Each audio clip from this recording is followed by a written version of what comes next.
Bismillahirrahmanirrahim. Wa bihi nasta'in wa la udwana illa 'alal zalimin. Jumpa lagi anak-anak. Assalamualaikum warahmatullahi taala wabarakatuh. Pelajaran ke-14 siri kedua.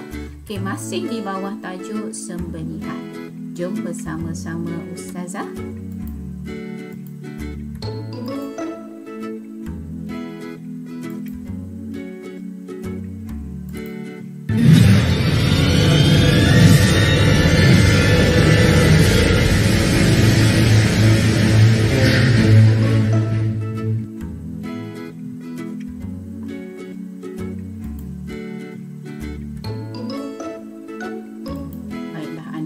Objektif PDPC pada hari ini, pastikan anak-anak dapat menyenaraikan perkara sunat sembelihan.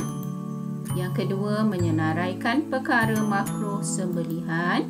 Manakala yang ketiga, menyatakan hikmah sembelihan. Jom bersama-sama Ustazah untuk slide yang seterusnya. Okey, perkara sunat sembelihan masih berkisar tentang 3 rukun sembelihan, iaitu penyembelih, binatang sembelihan dan juga alat sembelihan. Okay, kita lihat terlebih dahulu perkara sunat kepada penyembelih. Okay, perkara sunat kepada penyembelih. Yang pertama, penyembelih perlu menajamkan pisau. Okay, disunatkan penyembelih menajamkan pisau berpandukan hadis riwayat Abu Ya'la, yang mana dalam hadis tersebut kamu hendaklah menajamkan pisau dan menenangkan haiwan sembelihan. Itu perkara sunat yang pertama. Perkara sunat yang kedua ialah pada waktu siang, menyembelih pada waktu siang. Kenapa tidak disunatkan pada waktu siang? Bimbang atau ditakuti berlaku kesilapan ketika menyembelih. Manakala yang ketiga, menghadap kiblat.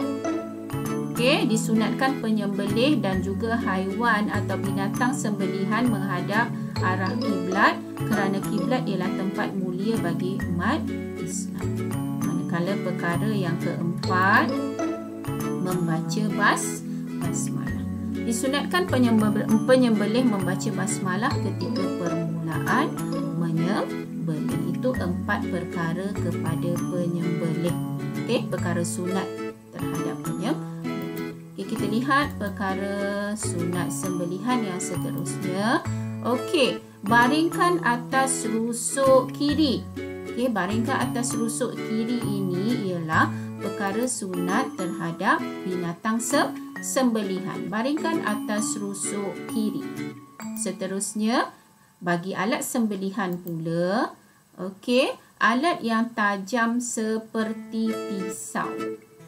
Sunat menggunakan alat yang tajam seperti pisau. Itu perkara sunat sembelihan untuk binatang sembelihan dan juga alat sembelihan. Kita lihat pula perkara makruh sembelihan. Terhadap penyembelih terlebih dahulu. Yang pertama, makruh sembelih pada waktu malam. Sebagaimana yang diterangkan tadi, ditakuti atau bimbang berlaku kesilapan ketika menyembelih. Yang kedua, sembelih di hadapan haiwan lain juga makruh.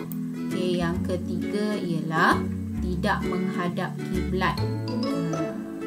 Penyembelih itu tidak menghadap kiblat secara tak langsung. Binatang yang disembelih pun tidak menghadap kiblat lah.